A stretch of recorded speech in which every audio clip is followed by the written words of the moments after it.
Eh bah salut, on se retrouve déjà pour une nouvelle vidéo, on enchaîne, nous on est comme ça, on est taquet, hein, tu vois là, on a envie de se relancer. Le même cadre, la même tenue, les mêmes têtes.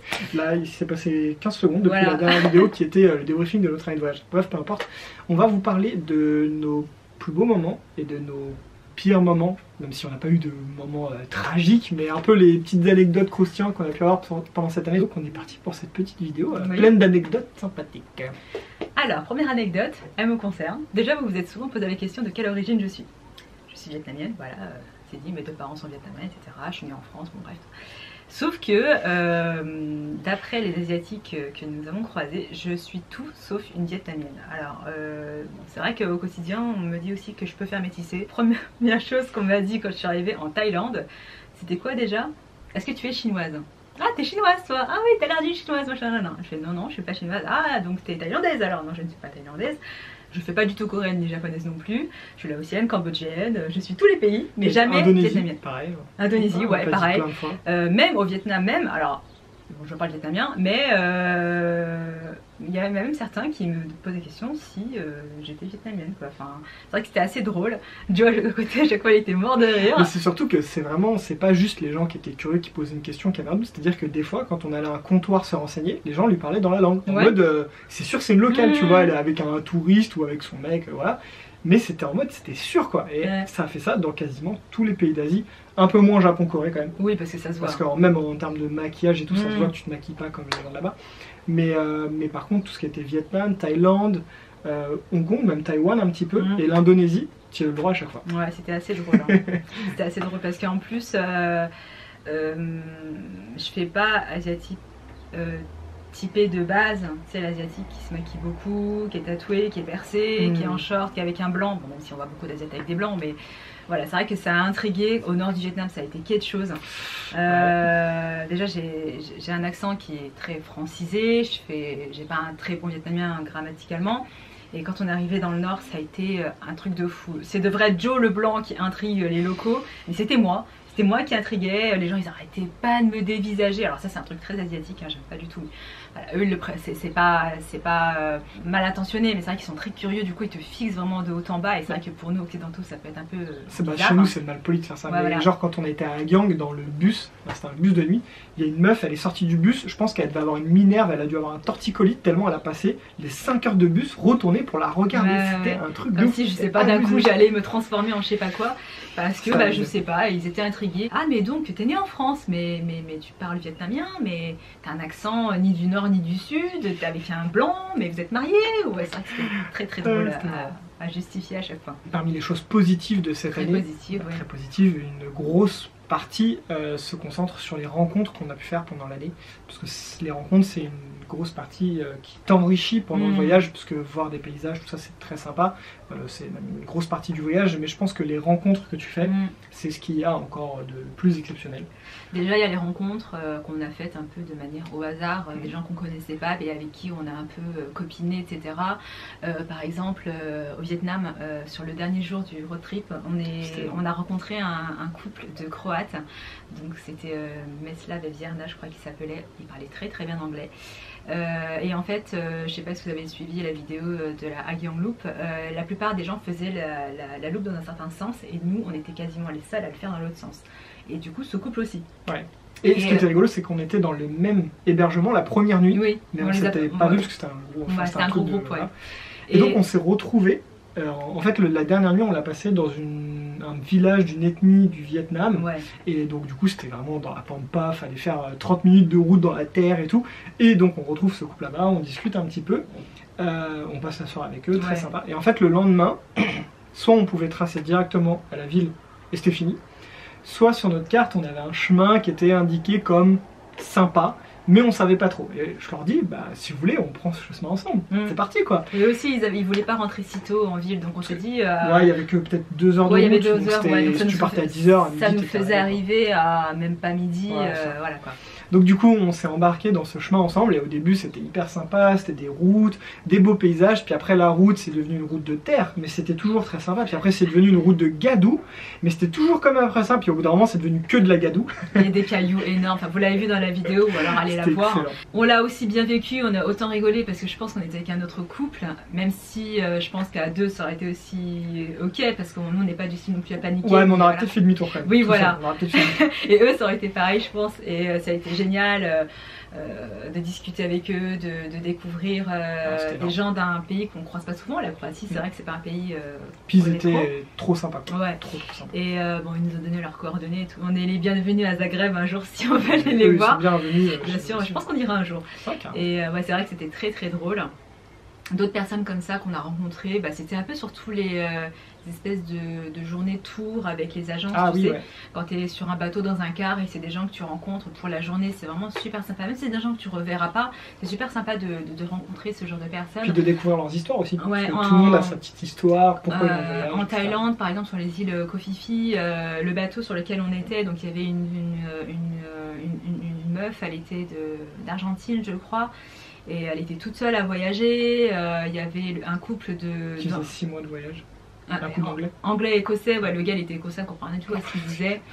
Il y avait des Français, un jeune couple, il y avait, je sais plus comme couple, il y en avait plein.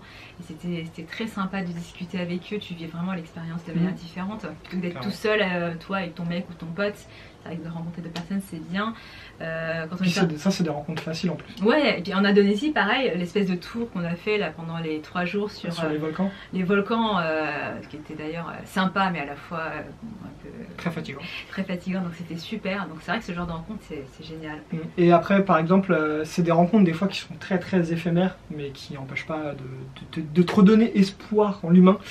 Typiquement quand on était à la Valley of Fire aux États-Unis, on a fait beaucoup de camps gratuits qui sont souvent à l'extérieur des parcs, mais là on voulait dormir dans le parc, sauf que les places sont très limitées. On est arrivé assez tôt, il était midi je crois, et en fait tout était plein. Ouais. Donc du coup on tournait un peu avec la voiture histoire de voir si on n'avait pas loupé une place quelque part. Et là du coup je m'apprêtais à partir, on va faire demi-tour, et là il y a un Canadien qui vient nous voir et qui dit ah vous êtes en tente et tout. On dit bah ouais. Il dit bah nous notre emplacement on est en caravane, donc en fait l'emplacement de la tente on l'utilise pas. Donc si vous voulez vous pouvez poser votre tente avec nous quoi. Donc gratuitement.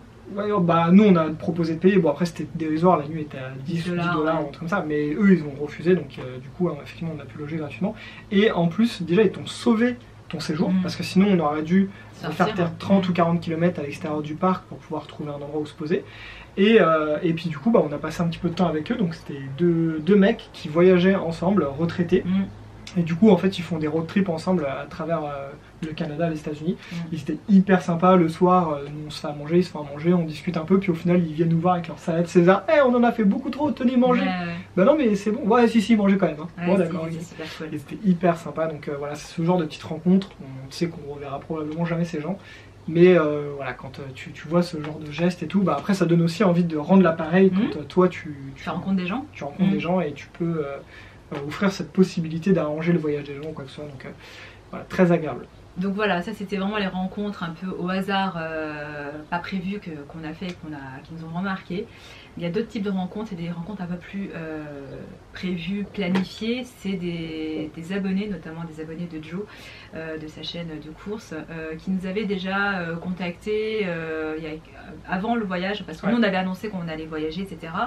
Et ils nous avaient déjà dit, bah écoutez, si vous venez un jour dans le pays, dans la ville, on serait ravis de vous rencontrer, de vous loger, etc.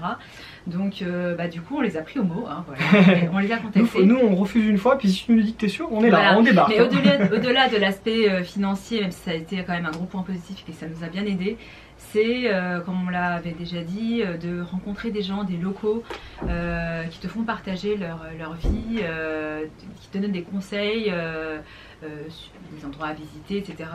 Ils cuisinent pour toi, on mange avec leur famille, c'était vraiment des gens vraiment géniaux. Donc une des premières rencontres qu'on a fait pendant ce time voyage, c'était par rapport à un truc que je faisais sur ma chaîne aussi, mais on est parti en randonnée sur Jeju, qui est une île au sud de la Corée du Sud avec Christophe. Donc normalement il devait y avoir un deuxième abonné qui a eu un problème de santé qui n'a pas pu venir malheureusement. Du coup on s'est retrouvé qu'avec Christophe et on est parti donc pour une randonnée autour de l'île de Jeju. Alors clairement Christophe a un très gros niveau de randonnée. Donc vu le trajet qu'on allait faire sur Jeju, c'était pas un trajet très compliqué, donc du coup il venait pas pour le challenge. Ouais, ça c'est sûr, mais surtout avec moi. Mais par contre lui qui a beaucoup plus l'habitude de voyager en France, bah, c'était vraiment une opportunité de découvrir un pays étranger, la randonnée à travers un pays étranger. Et je pense, sauf s'il nous a très bien menti, mais je pense que ça lui a beaucoup plu et ça a été très enrichissant de voyager avec lui parce que, enfin, on se connaissait pas avant de se voir, mais clairement ce mec-là, t'es sûr que tu peux voyager avec lui parce que c'est un gars génial. Mais jamais à un moment il a dit non ça me plaît pas, non ça me va pas, non. Toujours le sourire, toujours de bonne humeur, toujours blagueur, enfin c'était vraiment au top de ouf. En plus on a vécu vraiment des beaux moments. De toute façon les Coréens voilà ils savent accueillir. Donc franchement c'était vraiment top. Donc, on commence l'année assez fort avec Christophe, c'était vraiment une très belle expérience ce Jeju. Ensuite une destination qu'on n'était pas sûr de vouloir faire et au final c'est Eric qui nous a accueillis. Donc merci beaucoup à toi Eric et à ta famille. C'était Singapour, on n'était pas sûr parce que c'était un endroit où on savait pas trop ce qu'il y avait à y faire et en plus c'était un endroit qui coûtait assez cher donc voilà. Mais du coup comme Eric nous a proposé de nous loger, on s'est dit allez on se laisse tenter et au final bah comme on en a parlé un petit peu dans la vidéo débriefing de notre année de voyage, c'est une ville que j'ai vraiment beaucoup adoré même si le climat était difficile. Donc j'aurais je pense regretté aussi de ne pas l'avoir découvert pendant cette année. Donc, au final de nous-mêmes je pense qu'on y serait peut-être allé mais plus tard dans notre vie, mais là ça a vraiment été l'occasion et on ne regrette pas du tout d'y être allé parce que c'était vraiment une très très bonne découverte, hein. Même si voilà c'est pas l'endroit où tu vas passer 15 jours de vacances farniente et tout, hein, mais c'est une très très belle ville, Utah, voilà. C'est magnifique, c'est propre, c'est safe, c'est très beau, c'est voilà, à part la chaleur. Voilà. Et du coup, ouais, donc Eric il nous a permis de découvrir cette ville-état et de nous montrer un petit peu les endroits cachés, de nous conseiller sur quoi voir, où aller, etc. Et qui nous a vraiment accueillis très gentiment. Et en plus, le logement qu'il avait, vous l'avez pu voir un peu dans la vidéo, il était magnifique. Donc du coup, c'était vraiment cool. Donc merci beaucoup à toi Eric et ta famille. C'était une très belle rencontre aussi. Et enfin, les dernières personnes qu'on a pu croiser comme ça, c'était à Tahiti. Donc pareil, Tahiti, c'était pas une destination qu'on avait forcément mise parce que pareil, c'est une destination qui, même quand tu es en Australie, c'est à côté, c'est 10 heures de vol depuis Sydney, ouais. Donc ça reste quand même assez loin, c'est une destination qui coûte cher aussi en termes de logement, etc.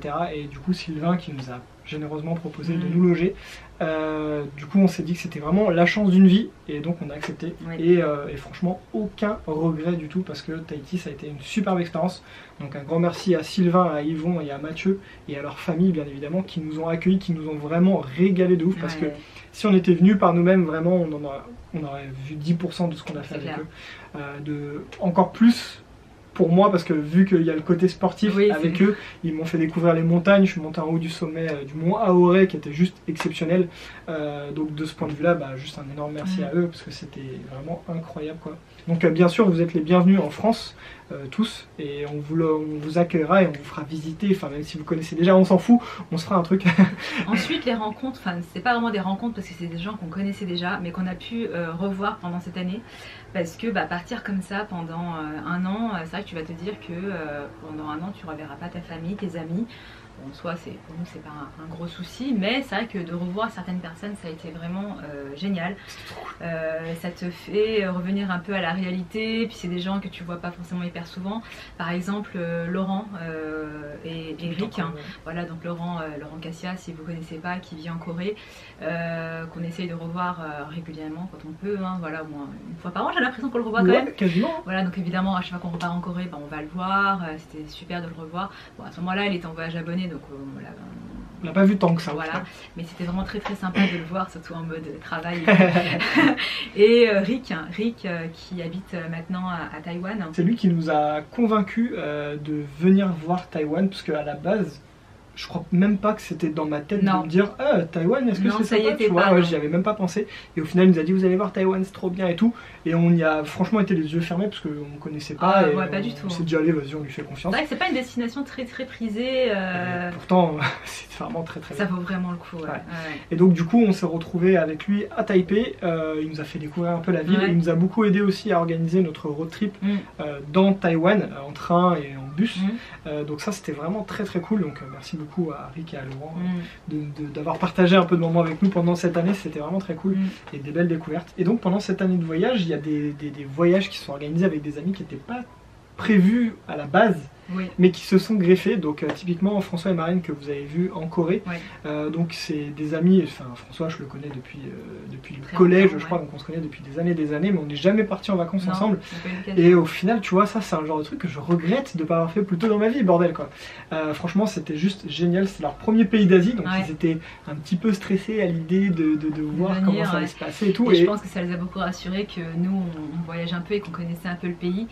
Du coup on leur a dit bah écoutez, vous venez 3 semaines à peu près, on organise tout, etc. Dites-nous un peu ce que vous voulez voir, et on a fait ça vraiment en tant qu'amis, entre amis. C'était vraiment, on a tellement rigolé. Franchement on a beaucoup Puis on a vraiment vu beaucoup de choses, parce que même nous qui connaissions déjà Séoul, on en a profité pour se balader un peu dans la Corée en elle-même, en faisant un mini road trip train-voiture, et franchement c'était juste vraiment top. Ah, c'est ça que j'aurais pu dire dans les aspects négatifs de notre voyage, alors une fois qu'on est rentré, c'est que ce genre de moments tellement exceptionnels, t'as envie de les revivre, mais tu sais que ça se refera pas avant un certain nombre de temps, parce que après, voilà, ça aurait pu le faire avec le Vietnam, mais ça a été oui, parce que le Vietnam il y aurait eu tous nos amis donc... Mais donc du coup voilà, c'était vraiment génial avec eux. On a vraiment trop ri, puis je pense qu'ils étaient vraiment très contents de la découverte de Séoul et de la Corée du Sud. Donc nous, c'est quand vous voulez, on repart avec vous sans problème. Et un autre couple avec qui on a voyagé, donc là c'était en Indonésie, Tom et Pauline, donc Pauline qui est une de mes meilleures amies.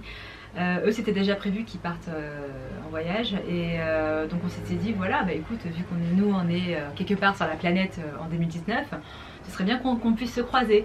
Donc ça s'est goupillé comme ça qu'en juin, je crois que c'était en juin, mai-juin, je sais plus. Bah écoute, nous on sera sûrement en Indonésie, donc je pense que c'est comme ça aussi qu'ils se sont décidés sur la destination. On n'a pas fait tout le séjour avec eux, parce que eux c'était quand même leur congé à Noël, donc on leur a laissé quand même un peu leur espace, mais il y a des moments où on s'est retrouvés, et pareil c'était vraiment très drôle, sachant que eux, je crois que c'était leur premier pays d'Asie, en tout cas pour Tom, et c'était quand même assez drôle, surtout qu'il y avait des petits des petits déconvenus voilà, et c'était vraiment génial. Voyager avec tes amis, en tout cas avec des gens avec qui tu t'entends vraiment bien, puis eux ils sont franchement pas difficiles, ils sont quand même assez aventuriers et tout, donc c'était vraiment génial quoi. Puis en plus on avait fini sur Nusa Lembongan, la petite île, avec un logement juste magnifique, et c'était vraiment c'était génial. Enfin moi cette partie du voyage, j'ai aimé toute l'Indonésie, mais cette partie du voyage où on était juste nous, t'as rien à faire de la journée, juste tu kiffes, on a vu des endroits magnifiques, les tortues de mer et tout, enfin c'était paradisiaque, c'était vraiment trop bien, donc pareil, on part en voyage quand vous voulez, avec plaisir. Et la dernière catégorie c'était la famille, parce que même si on a, surtout Joe a beaucoup de familles en France, on a aussi de la famille à l'étranger, notamment moi. Moi j'ai une bonne partie de ma famille qui est au Vietnam, donc forcément quand on y est allé, je suis allée les voir. Ma mère y était en plus à ce moment-là, pour le Nouvel An chinois, donc on a pu faire le Nouvel An avec eux, souffler un petit peu à ce moment-là. On a vu ta cousine à Hong Kong, du coup qui nous a logés aussi avec son mari, sa fille, c'était vraiment très sympa de les revoir. Donc ça c'était cool, ça nous donnait plein de conseils sur les endroits à visiter. Puis même on a pu faire des randonnées avec eux et tout. Ouais, ça c'était super sympa. Et après moi j'ai revu mon père en Australie, donc il nous a logés, qui nous a donné plein de conseils pour notre petit road trip sur la côte est. Donc voilà, ça c'était pas forcément prévu, oui et non, mais c'était vraiment génial. Alors, dernier point un peu positif, anecdote sympa du voyage, c'est notre mariage à Las Vegas. Alors c'est vrai que ça m'a étonné pas mal, parce que c'était plus ou moins prévu. Nous on le savait avant de partir aux États-Unis, on le savait pas au début de l'année, mais on le savait avant de partir aux États-Unis qu'on le ferait. Voilà, parce que quand est-ce qu'on s'est décidé qu'on allait se marier? C'était en février, voilà, on s'est dit on va se marier, le mariage sera prévu en 2020, donc là, au Vietnam, etc. Mais c'est vrai que le mariage au Vietnam n'aura pas été officiel pour la France, et il aura fallu qu'on refasse des démarches en France, qu'on aille à l'église, etc. À la mairie, etc. Mais vu qu'on savait qu'on terminait notre année de voyage aux États-Unis, notamment à Vegas, parce que Joe devait courir le marathon, on s'est dit, pour rigoler, c'était quand on était rentré en France là en août, on s'est dit pourquoi pas se marier à Vegas. Parce que c'est vrai que c'est drôle, ça aurait fait un petit point sympa sur l'année de voyage. Bon, alors du coup on a fait des recherches sur internet pour voir comment ça se faisait, donc c'est quand même assez rapide, hein. Tu vas dans Las Vegas évidemment, il y a un bureau qui s'appelle le bureau des licences de mariage, je sais plus quoi. Tu fais la queue. Voilà, comme si tu allais, je sais pas, la sécurité sociale. Il y a des ordinateurs, tu remplis toutes les infos. Est-ce que tu es apparenté, est-ce que tu es interveniste, bon, bref, peu importe, évidemment, tu réponds non partout. Donc tu remplis ça et après donc tu vas au comptoir, tu payes 75 $. Et ils te donnent en fait une licence, c'est-à-dire une autorisation de mariage, un permis de mariage. Et avec ça, donc soit tu vas dans les espèces de chapelles là où tu te fais marier par Elvis, je sais pas quoi, tu peux même faire ça depuis ta voiture comme si tu allais au drive-in de McDo. Mais nous on voulait pas faire tout ça parce que déjà c'est quand même assez cher. Ouais, c'est cher. C'est des packages où tu as le bouquet de fleurs, le machin et tout, c'est plusieurs centaines de $. On n'avait pas le budget, on n'avait pas l'envie de faire ça. On voulait un truc simple. Voilà, donc du coup en fait juste à côté tu as un autre bâtiment qui ressemble à je sais pas, une mairie annexe où tu te présentes avec ce permis là. Tu te présentes à n'importe quel moment de la journée, tu as des horaires hein, du lundi au dimanche, je sais pas, de midi à je sais pas quelle heure. Et donc tu te présentes comme ça et c'est premier arrivé, premier servi. Donc en fait, si jamais il y a du monde, tu es dans une salle d'attente et tu attends et après c'est au suivant. Du coup, nous on pensait qu'il allait y avoir du monde, tu vois. Ouais, et donc on arrive, donc il y a la vigile qui nous accueille, qui nous dit est-ce qu'on a notre licence? Oui, voilà. Est-ce que vous avez un témoin? Bah non. Parce qu'il faut un témoin, Du coup on dit ouais mais genre on va prendre quelqu'un de la queue. Voilà, c'est ça. Et elle me dit bah ouais mais non mais vous êtes tout seul là. Vous êtes les premiers de la journée. Ah. Le problème c'est que je crois à 16h ou 17h il fallait que tu partes pour le départ du semi-marathon. C'est ça. Et que nous c'était vraiment la seule journée qu'on avait le dit parce que le lendemain on pouvait pas, enfin voilà. Donc on regarde autour de nous, on dit mais qu'est-ce qu'on fait? Il faut savoir que dans les grandes villes des États-Unis, il y a énormément de SDF dans la rue. Et là, bah, sur le trottoir, il y en avait plein. Donc on se regarde, on se dit, bah écoute, est-ce qu'on en prend un? C'est chaud quand même. Ouais, c'est vrai que c'était un peu chaud parce que les SDF, ils ont quand même un sacré level aux États-Unis. Désolé, mais c'est beaucoup de drogués, ils sont pas très bons, enfin bref, voilà. Donc, on s'est dit, on va attendre quelqu'un qui passe dans la rue, quoi. Voilà, donc on a attendu un bon 20 minutes et il n'y avait personne. Personne ne venait. Donc là, je me suis dit, bah écoute, c'est quoi? On va retourner au bureau des licences. Il y a quand même il y a du monde sûrement. En fait, le truc, c'est que pourquoi est-ce que dans cet endroit pour se marier, il n'y a pas beaucoup de monde? C'est parce que tu peux te marier n'importe où dans Vegas. Bah, oui. Par contre, au truc des licences, c'est obligé. C'est obligé. Il y a plus de chances qu'il y ait du monde parce que tous les gens qui se marient dans Vegas sont obligés d'avoir la licence. Donc de passer par là. Donc on s'est dit, bon, bah, par là, c'est sûr qu'il y aura du monde. Donc du coup, on y a été. Voilà, on attend devant et on attend qu'il y ait des gens qui passent. Donc il y a un premier couple qui sort. C'était un couple de personnes âgées. On s'est dit, bah non, on faudrait comme un couple de jeunes sur nos photos, quoi. Bon. Il y a un deuxième couple qui sort. Donc là, c'est des jeunes. Et là, on leur demande et tout. Bah écoutez, félicitations pour la licence, etc. Bah écoutez, nous, on voudrait se marier maintenant. Est-ce que l'un de vous veut bien être notre témoin? Et là, ils se regardent. En mode, what the fuck? Ouais, c'est ça. Et ils disent, bah, ça prend combien de temps? Bah écoutez, ça prend 15 minutes de votre temps, c'est le bâtiment qui est juste là, il y a juste besoin d'une pièce d'identité, donc si vous voulez, vous venez. Donc, ils ont dit oui. Donc c'est le gars qui a accepté d'être notre témoin. Donc on arrive dans la salle était vide, donc on a pu prendre des petites photos et tout qu'on vous a mis sur la story Instagram d'ailleurs qui est épinglée, donc si vous voulez la voir. Et du coup bah il était là à côté de nous, elle l'officier, la dame là qui représente l'état de Clark. Du coup la salle était vide, sauf nous, la meuf qui officiait et les deux personnes qu'on connaissait pas. Voilà, donc du coup sur notre certificat de mariage il y a le nom d'un inconnu qu'on ne reverra sûrement jamais. Mais bon, merci à toi, hein, voilà, si tu regardes cette vidéo, je ne pense pas. Non mais c'est trop drôle parce que ça fait, pour le coup ça fait vraiment l'esprit Vegas quoi. Tu dis le mec il est venu faire son truc de mariage tranquille et au final il se retrouve témoin de mariage. Enfin, je trouve ça en trop plus au niveau des tenues, bon, on était habillés mais on n'était pas en mode mariage. Quand Joe il était en pantalon chemise, moi j'étais en jean troué avec mes Vans, enfin c'était assez drôle. Donc voilà la petite anecdote assez drôle de cette fin de voyage. Alors une anecdote assez drôle qui pourrait être une anecdote un peu mauvais souvenir, mais nous ça nous a vraiment fait rire parce que pour nous il n'y a rien qui nous a fait paniquer ou quoi. Pour nous on prend tout un peu à la rigolade et à la légère parce qu'on se dit que bon de toute façon qu'est-ce que tu veux y faire hein. C'est le seul truc qui moi me stressait beaucoup pendant ce time de voyage, c'était les puces de lit. Donc je regardais tout le temps partout et je crois qu'il y a un seul logement où j'en ai vu une. Et ça m'a fait beaucoup peur parce que vraiment l'hôtel était pourri de ouf. C'était un motel à... C'était près de la route 66, je sais plus quel parc on allait voir, mais c'était vraiment pourri de ouf. Donc, mais sinon après dans l'absolu ça a été. Et là l'anecdote que je veux vous raconter c'était à San Diego et on n'a pas filmé à San Diego. Motel 6. Ouais, c'était une chaîne de motel. C'était une chaîne et c'était vraiment à la fin de notre road trip. C'était le premier hôtel qu'on allait faire après le road trip, même si on avait fait pendant, là c'était vraiment fini. On avait pris 3 jours parce qu'on savait qu'on allait faire que dormir, etc. Et j'ai fait du montage et tout.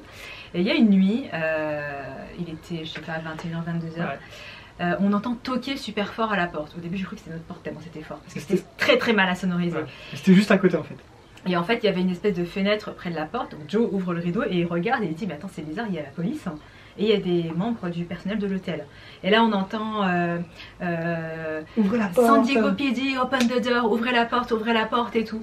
Mais qu'est-ce qui se passe? Et là le policier dit en anglais on veut juste vérifier si vous allez bien et tout, ouvrez la porte s'il vous plaît machin. Donc là il demande à quelqu'un de l'hôtel, est-ce que vous avez une carte magnétique pour ouvrir la porte? En fait on comprend que les gens qui étaient dans la chambre n'ont pas fait le check-out. Ouais, qui devait être à 11h. Ouais, ils n'ont pas rendu les clés, donc en fait 10 heures après ils se sont dit ok il y a peut-être un souci, les gens sont encore dans la chambre ou pas, donc c'est pour ça que la police était là. Ah ouais.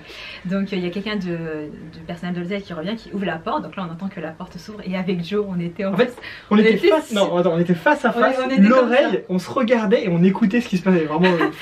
Donc là on entend que ça ouvre la porte et tout, et le gars dit à sa radio non la chambre est vide, par contre il y a des caméras et des seringues. Et là avec Joe on se regarde, on fait une tête oh, et là on explose de rire. Mais je pense que les policiers ont dû nous entendre, on était morts de rire, on était à la porte comme ça à se demander mais qu'est-ce qui s'est passé dans cette chambre. Bon, je suppose un truc un peu glauque hein. Et c'était tellement drôle. C'est vrai que les gens qui fréquentaient l'hôtel, tu sentais que c'est des gens pas ouf quoi. De passage, bon voilà, mais après nous on fermait la porte à double clé, donc voilà quoi. Mais on entend ça et puis on se dit mais qu'est-ce qui s'est passé à côté? C'était un gros fou rire en fait de voir notre tête, et au fur et à mesure que le flic annonçait il y a des caméras, on fait oh, hein, il y a des aiguilles, hein. En fait on a eu la même expression au même moment qu'il disait les mots, on a explosé de rire. Mais vraiment impossible, alors que ça se trouve il y a eu un mort. Ouais, c'était une anecdote un peu glauque du coup. C'était un peu glauque, ouais. Et une autre anecdote, parce que c'est quelque chose d'un peu négatif, mais c'est des choses qui font partie du voyage, parce que tu peux pas tout prévoir, et voilà, des fois il y a des choses qui lâchent et c'est comme ça quoi. On avait acheté une valise en Corée qu'on avait vraiment pour le coup pas payé cher du tout. 15 €. Ouais, 15 € dans un marché, mais elle faisait le taf. Voilà, bon, il y a une roulette il y avait 4 roulettes, il y a une roulette qui s'était barrée au bout de 3 jours, mais elle faisait le taf. Bref. Et c'était au moment de partir de l'Indonésie. Donc on était sur Nusa Lembongan et on devait prévenir l'hôtel qu'on partait à telle heure. Donc il fallait qu'ils viennent nous chercher à l'hôtel à une certaine heure pour qu'on ait le bateau à une certaine heure et qu'on arrive à l'aéroport à une certaine heure. Et du coup, nous on était en train de prendre le petit-déj. Et puis d'un coup, la voiture elle débarque. Une heure en avance. Le mec il nous dit ouais, il faut monter maintenant parce qu'en gros. C'est soit maintenant, soit on prend le bateau d'après. Voilà, non mais en gros le mec nous explique qu'il vient nous chercher tout de suite parce qu'en gros ça va lui prendre 1 heure pour prendre tout le monde et qu'en gros on est les premiers de sa liste. Donc au lieu de venir, bon bref. Donc du coup, moi j'étais en train de manger et tout. On lui dit bon bah ok vas-y c'est bon, on va chercher nos bagages. Donc on fonce dans la chambre, on dit vite fait au revoir à nos amis en mode bon bah salut. Et bon bah je force un peu, je tire la fermeture éclair du sac et là craque. La fermeture éclair dans la main. Donc en fait, vous savez, les fermetures normalement elles se zippent là, enfin comme ça, là, et en fait là ça tenait plus. Ouais, ça zippait plus. Ça tenait plus, sachant que notre valise était à ras-bord. Donc en fait, tant pis, j'ai vu ça, mais la fois j'ai rigolé, la fois j'ai dit merde, il y a nos amis qui t'ont regardé en mode mais qu'est-ce que vous allez faire? J'ai dit on n'a pas le choix, écoute. Sachant qu'on prenait l'avion. Du coup, j'en ai vidé une partie dans mon sac à dos, j'ai pris le sac comme ça, on est monté dans l'espèce de camionnette là. Et en fait, en attendant le speedboat sur la plage, j'ai réussi à rezipper la fermeture. Et en fait avec une épingle ou je sais plus ce que j'ai fait, j'ai réussi à la réparer en fait. Système D de ouf quoi. Enfin... Donc voilà, la valise qui craque. On flippait de ouf qu'en plus on devait prendre l'avion. T'imagines dans la soute, déjà comme j'expliquais il y a le bateau. En fait les mecs pour pas que tu tombes dans l'eau c'est eux qui portent ta valise. J'avais qu'une peur, c'était que le mec ait la valise au-dessus de lui et que la valise craque et que tout tombe dans l'eau, mais ça a été tellement horrible. Et au final ça s'est bien passé. Elle a tenu jusqu'en Australie, donc ça c'était bon. Après on l'a changé en Australie, donc voilà, ça c'était c'était folklore ça. Après il y a des choses qu'on vous a un petit peu filmé, mais du coup on va quand même vous le raconter un peu. En Indonésie, donc du coup quand on a fait le tour des volcans, c'est un tour qu'on a pris qui pour le coup nous a pas coûté très cher, mais ça s'est ressenti au niveau de la qualité. Je veux dire, en fait on n'a pas eu le choix, c'est à dire qu'on nous a dit bah voilà c'était 80 € par personne je crois pour 3 jours, donc avec le logement, la bouffe et le trajet, donc c'était vraiment pas très cher. Non, la bouffe c'était nous qui payions. Ah ouais non, il y a que le petit déj qui était pris je crois. Donc c'était pas très cher, mais si on avait su on aurait préféré peut-être payer 100 ou 120 € par personne et avoir une gamme un peu au-dessus, parce que du coup on était dans des hôtels qui étaient vraiment pas ouf. Le premier il y avait presque pas d'eau chaude, les chambres étaient pas dingues, mais ça allait. Le deuxième par contre était en plein milieu de la pampa, et donc il y en a qui ont eu des plus de nuit par contre pour vraiment beaucoup, donc ça heureusement qu'on a pas eu ça, je préfère avoir ce qu'on a eu on va dire. Donc en fait on était en train de dormir parce qu'il faut savoir qu'on se levait à base de 1h du matin et on se couchait à 22h, donc on dormait vraiment pas beaucoup. Donc là on se couche à 22h je crois, et on devait partir à minuit et demi, donc c'était très court. Et donc on est dans la chambre et on commence à essayer de s'endormir et en fait j'entends comme un sac plastique, comme s'il y avait quelque chose dedans et que ça tombe tout doucement. Du coup c'était assez relou. En fait c'était un sac de snacks, de gâteaux qu'on avait quand on était dans la voiture en fait. Donc moi je l'avais posé... J'étais par terre. Par terre, ouais. Et du coup je me lève et j'appuie sur le sac en mode, tu sais, pour tasser un peu tout ce qu'il y a dedans pour plus que ça bouge. Je retourne me coucher, puis ça recommence. Et ça recommence. Je me dis putain mais c'est abusé. Et en fait au bout d'un moment je commence à avoir des doutes, donc je prends mon téléphone, je le mets en mode lanterne, mais je cache. Et au moment où j'entends le bruit, je lève la lanterne et là c'était le rat. Donc il y a un rat qui est rentré dans la chambre tranquillement et qui était en train d'essayer en fait de grignoter le plastique pour manger ce qu'il y avait à l'intérieur. Donc c'était très très chiant. Après comme on n'est pas resté longtemps dans la chambre, on s'est barré puis on a continué le road trip quoi. Mais... Moi je me suis dit vas-y, de toute façon je suis fatiguée donc je dors, mais Joe je le sentais bouger, il a pas dormi de la nuit. Et au matin donc on se prépare et je regarde le sac et je vois qu'il avait grignoté une petite fenêtre dans mon pâté de chips. Bon évidemment on a tout balancé parce que on n'est pas prendre de risque. Et du coup on sort de la chambre et là on croise tous les gens qui faisaient le trip avec nous. Personne n'avait dormi, tout le monde avait des yeux comme ça. Tout le monde avait son histoire, nous on a eu des puces de lit, nous on a eu ça, nous on a eu ça. Donc ça c'était un peu chiant, mais pourtant encore une fois on l'a encore pris à la rigolade. Ouais ça on a rigolé quand même. Et une dernière anecdote qu'on peut vous raconter, qu'on a filmé mais qui est quand même assez incroyable, là faut jouer quand même d'un bon niveau de pas de chance. Donc du coup c'était en Australie, on récupère notre van. Heureusement on a pris un peu toutes les assurances qui allaient bien et tout, alors qu'on est du style à pas trop prendre d'assurance, mais là pour le coup on l'avait fait. Donc on récupère le van, on va chez son père, on charge toutes nos affaires et allez c'est parti, road trip c'est génial, ouais trop bien. Sachant que le premier jour on avait que 2 ou 3 heures de voiture pour arriver au campement du soir en fait. C'est ça. Donc du coup on commence à rouler puis... je sais pas, je sens qu'il y a un truc bizarre sur le van, comme si on penchait un peu sur la droite et tout. Et là, sur l'autoroute, les gens qui commencent à klaxonner, qui nous montrent le véhicule et tout. Du coup, je comprends bien qu'il y a un souci, donc je m'arrête sur la bande d'arrêt d'urgence. Et là, le pneu à plat. Donc ça fait 1h30 que tu roules, c'était pas du tout rigolo. Donc du coup, vu qu'on était sur l'autoroute, pas possible de changer le pneu tout seul. Donc obligé... Et en plus, même si on se doutait de où était le pneu, on n'avait pas les outils en fait qu'il fallait parce qu'il faut une visseuse pour dévisser le pneu. Et puis là, on était vraiment sur le bord de l'autoroute, c'était trop dangereux quand on allait se faire donc du coup, obligé d'attendre qu'une dépanneuse vienne, récupère notre van, nous emmène dans une station-service. Et là, il y a un mec de l'assurance qui est venu pour changer le pneu et voir ce qui se passait. Et en fait, il gonfle le pneu et en fait, il appuie sur la valve. Et en fait, c'est la valve qui avait un défaut, qui fuyait en gros. Donc en gros, avec l'inertie, ça devait vider un tout petit peu d'air à chaque tour de roue et ça finit par faire un pneu à plat. Donc ils nous changent le pneu, on a été faire réparer le pneu, tout a été remboursé avec les assurances, mais ça a pris beaucoup de temps. Des mois. Ça a pris plusieurs mois pour tout se faire rembourser. Donc c'est nous qui avons dû avancer l'argent parce qu'en fait on a pris l'assurance mais pas celle de l'agence de location mais une assurance séparée. C'est ça. Donc c'est pour ça qu'on a dû avancer les frais. Donc c'était vraiment pas très drôle, on flippait un peu que ça nous arrive encore pendant le voyage. Quand on a eu le 4x4 aux États-Unis, on avait peur d'avoir un peu les mêmes genres de déconvenus. Au final, tout s'est bien passé. Mais voilà, on n'est pas à l'abri. C'était la première fois que ça nous arrivait, quelque chose comme ça. Normalement, niveau pneus et tout, on a plutôt de la chance. Mais bon, voilà, comme quoi qu'on n'est jamais à l'abri. Et là, c'était vraiment pas de chance parce que c'est pas genre on a roulé sur un truc, on s'est pris un trottoir ou je sais pas quoi. C'est la valve qui avait un défaut, quoi. Donc bon bref, voilà, c'est des choses qui arrivent, ça fait partie du voyage quoi. Et la dernière anecdote qu'on peut vous raconter, parce qu'un voyage ne se termine que quand tu es rentré chez toi. Tant que tu n'es pas rentré chez toi, le voyage n'est pas terminé. Et ça, on l'a bien appris à Las Vegas. Parce que, en fait, comment ça s'est passé? Donc on est resté 4 jours à Las Vegas, et la dernière journée, en fait, quand on était à Vegas, on avait rendu la voiture. Parce que pour te garer dans les hôtels, ça coûte cher, il n'y avait pas besoin. Tu peux quand même te déplacer dans Vegas avec les navettes et tout. Sachant qu'en plus, on était chargé comme pas possible parce qu'on avait ramené une partie de notre matériel de camping en France. Donc on avait nos 2 sacs à dos, notre sac à dos chacun, plus un sac à dos bagage à main, plus 3 valises de 27 kg. C'est ça. Donc il y avait les souvenirs, la table de camping, la tente, etc. Donc on était vraiment chargés comme des mulets. Sachant que les check-out d'hôtel se font assez tôt quand même. À 11h, il fallait quitter la chambre. Et notre vol était tard, 19h je crois. Ouais, c'est ça. Voilà.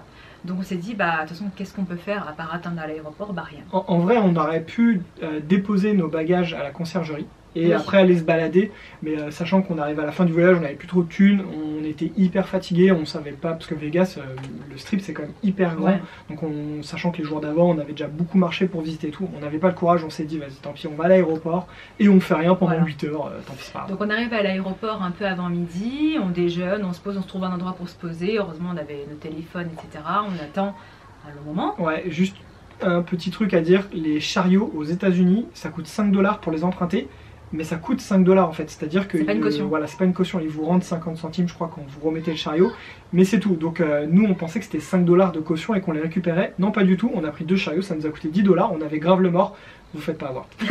Bah mais bon t'as pas le choix quand t'as des grosses valises. Ouais mais j'aurais préféré les tirer, c'est pas grave, on avait le temps. Donc du coup on attend un certain moment, au bout d'un moment c'est l'heure d'aller en salle d'embarquement, donc on y va. On fait le check-in. Oui bon bref, peu importe, on envoie nos bagages, on va à la porte d'embarquement. Et là, le temps avance, et quand il commence à y avoir l'heure de l'embarquement, on n'embarque toujours pas. Donc là, il y a une annonce, l'avion va avoir, je sais plus, 1 ou 2 heures de retard. Ouais, 1 heure et demie. Voilà. Donc le temps passe et on n'embarque toujours pas. Et là, encore une autre annonce, bah écoutez, il va y avoir du retard et l'avion va décoller qu'à 10 h demain matin.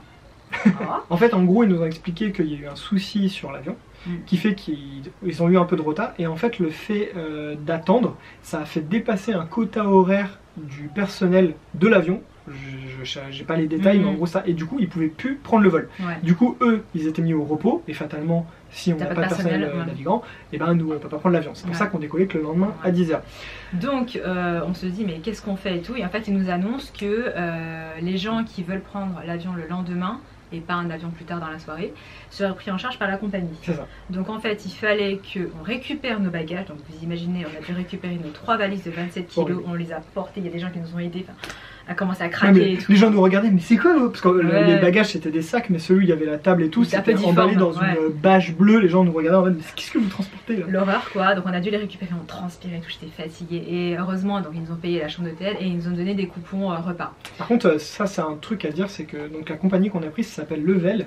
En fait, c'est tout nouveau, ça a ouvert je crois peut-être 2-3 semaines après, avant qu'on prenne le vol. Et donc ils font Paris-Las Vegas, c'est la première compagnie à faire ça à partir de 99 €. C'est pas sponsorisé, on le dit comme ça parce que ça en vol direct. Et du coup, le vol retour nous a coûté vraiment que dalle, les bagages n'étaient pas compris, on a payé en plus, mais malgré tout ça valait vraiment le coup.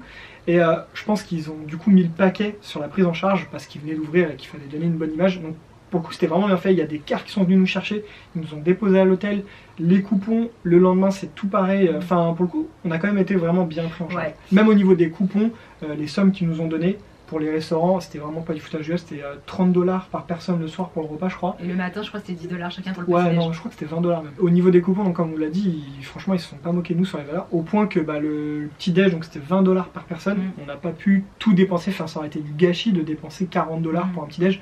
Du coup, il y a beaucoup de gens, et nous compris, on a donné les coupons aux agents de sécurité qu'on pouvait croiser et tout, parce qu'autant qu'ils en profitent, c'était valable qu'une journée en plus. Donc. Et voilà, donc on passe la nuit à l'hôtel, on rappelle mon grand frère qui devait nous chercher à l'aéroport le lendemain, bah écoute on est en retard, machin. Toute nos familles qui pensaient qu'on allait rentrer tel jour, bah non c'est encore un jour de plus. Donc en soi, c'était franchement ça va, on l'a bien. Nous on l'a pris à la rigolade parce qu'on s'en foutait, on n'avait rien prévu derrière. Pour les gens qui avaient vraiment un impératif, il y a des gens qui ont loupé du coup un deuxième vol parce qu'ils atterrissaient à Paris puis après ils allaient je sais pas où en France. Bah, c'était un peu plus relou. Ou ils perdaient une nuit d'hôtel quelque part, enfin voilà, c'est vrai que c'est pas cool pour eux. Nous ça avait aucune conséquence donc voilà, mais on comprend que les gens c'était une sacrée anecdote quoi. Ouais, donc c'est vraiment jusqu'au bout, tu vois, tu peux avoir des emmerdes. Donc voilà un peu nos anecdotes de voyage, je pense que vous avez sûrement dû les suivre si vous nous suivez sur Instagram. Sur Instagram on en avait parlé. Donc on espère que la vidéo vous a plu et que ça vous a fait rire. N'hésitez pas à nous raconter aussi vos anecdotes de voyage parce que même si on en a vécu quelques-unes pendant cette année, on sait qu'il y a toujours pire que soi. C'est comme ça qu'on avance. Donc n'hésitez pas à partager un petit peu vos expériences bonnes ou mauvaises pendant les voyages. N'hésitez pas à vous abonner pour continuer à suivre les vidéos parce qu'il y a une prochaine vidéo qui va arriver, pas tout de suite mais ce sera la vidéo budget de l'année, donc celle-là ça va être une grosse vidéo. Merci beaucoup à vous d'avoir regardé et à très bientôt pour une prochaine vidéo. Salut, ciao!